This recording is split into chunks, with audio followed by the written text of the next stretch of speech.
I'm curious, since C3's been launched, I'm sure there's been a tremendous learning curve and journey of its own. Since then. It's been 6-7 years now. How has shepherding C3 nourished your own internal consciousness, and how has that in turn influenced and nourished your leadership of C3? Oh, that's a very beautiful question. Yes, deep breath. Well, it was interesting because the minute I came out of the closet with this goal to do it, I met Ed Lance, and at a Media and Consciousness conference that Institute of Noetic Sciences produced in 2005, and it was just around the time all this was happening. And Ed is a dome theater, immersive cinema kind of expert, but he talked about this project that he was working on about launching a television network called the Harmony Channel. Right. And we had a conversation, and he ended up hiring me to become his vice president of programming. I see. And the Harmony Channel was a very innovative idea, and it was to take visual music, music videos that were not performer-centric, but visual. They were art pieces, basically. Right, like visual, moving art pieces. Yeah, non-narrative storytelling. You can see examples of it in long form, like Baraka or Koyaanisqatsi, but some of them are purely just art. You know, just geometric shapes with music. Or gorgeous nature footage, or I mean, there's as varied as music itself, you know, and there's quite a bit of material out there in this genre, but it really hasn't been recognized as a mainstream media format per se. So Harmony Channel was really excited about launching this body of art, and so when I took that position, I had left the studios, and it was, you know, I had been in the studios for 20 plus years, and said, okay, I'm going to go do this startup, you know, this entrepreneurial journey into a very resonant expression for me, because it brings the music back in, exactly. Right? It was music, it was television, and it was rooted in spirituality too, because Ed basically set the programming categories up on the chakra system. Wow. And it was categories like the play zone, spirit zone, chill zone. So the programming was based on the different resonance of the different chakras. Yeah. Wow. There was some lineup. I mean, we didn't really talk about that in our business plan. Right.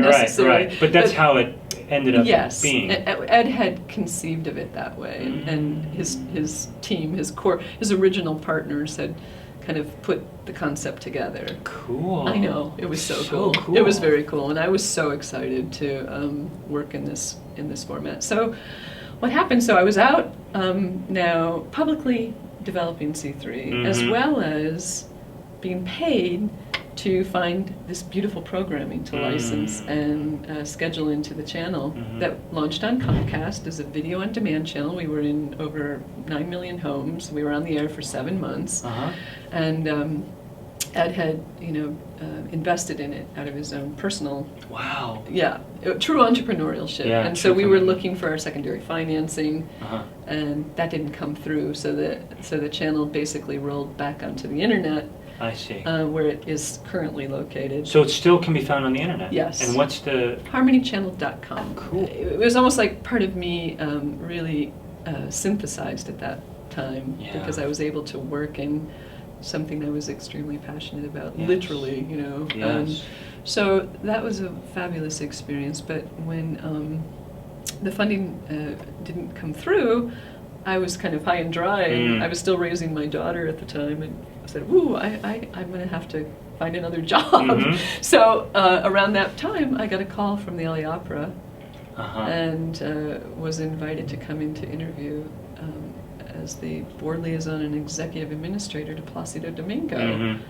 And it was so shocking to me because it kind of came out of the blue. Someone had passed my resume to them, and I didn't submit it. And so for me, it was another kind of turn up the spiral back into my core training as an opera singer. and which was a journey that I had not chosen to take. Right. So now being offered to work for Maestro Domingo was, are you kidding me? Amazing. So I had to do that. It was a call course. of my soul. And interestingly enough, during the period of time that we were working on the C3, I had ordered a great learning series on the history of opera. Mm-hmm. So I'm listening to these tapes, and in one of that's like the second tape, he talks about the history of opera being born out of a group in Florence, Italy, called the Florentine Camerata Society. Mm. And this was 1567. And this was basically like a think tank, a Renaissance think tank, and it was made up of musicologists, musicians, alchemists. You know, there was a patron from Florence who funded it, and they were basically looking at music as an art form, and it had gotten kind of staid and old. Mm-hmm. And so they had these amazing instruments like the cello and the violin, which were like our contemporary electric guitars and synthesizers, Wow. right? Uh-huh. And they were looking at this going, what can we do to make music more transformational, you know, more substantial? And so they would have these, you know, meetings and discussions, and they went back to the early Greek mystery plays, and they looked at, you know, drama and voice and storytelling, and then took that incredible rich historical art form, brought it into the contemporary time, and invented opera. So the first operas were from mythology, Okay. and that's when opera was born out. So, and in the tape he said, what I wouldn't do to be part of a modern day Camerata Society. And a little light bulb went off in my head, and I said, that's what the C3 is like. It's like this modern day, you know, think tank that blends all these interdisciplinary ideas with arts and media, and who knows what art forms we can create from this.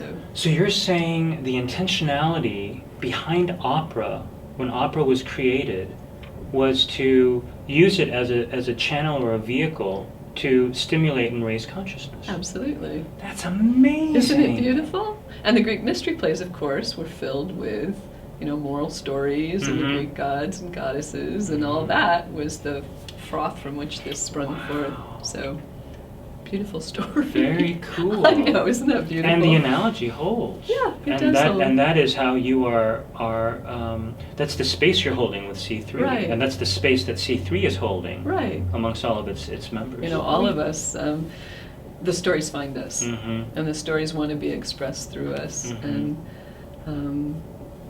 we're all instruments for that work, you know, in the variety of ways that we show up and Yes. become the colors of, Yes. the paints, you Right. know, for the palette that Right. wants to be painted. Mm-hmm.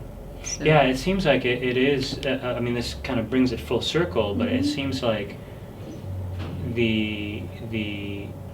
it's really that attuning to that blueprint, because that blueprint is that palette, that the pure color that you are meant to be Right. expressed as. Exactly. And it seems as though it's that's the journey. That the journey is attuning, aligning, and then fully expressing Right. what that blueprint is. And I think the exciting thing, which is part of what your series is about, which thank you so much for giving us the place to talk about these important topics, there's so many opportunities now for expression, right? Yeah. And so now, here we are, which is the modern day Gutenberg is like the internet. Right. And we now have access Yes. to be able to, the technology to be able to express any kind of story. To the masses. Yeah. Yeah. Exactly. Thank you so much for your time today. Thank you. And thanks for sharing yourself. And thank you most of all for living your blueprint.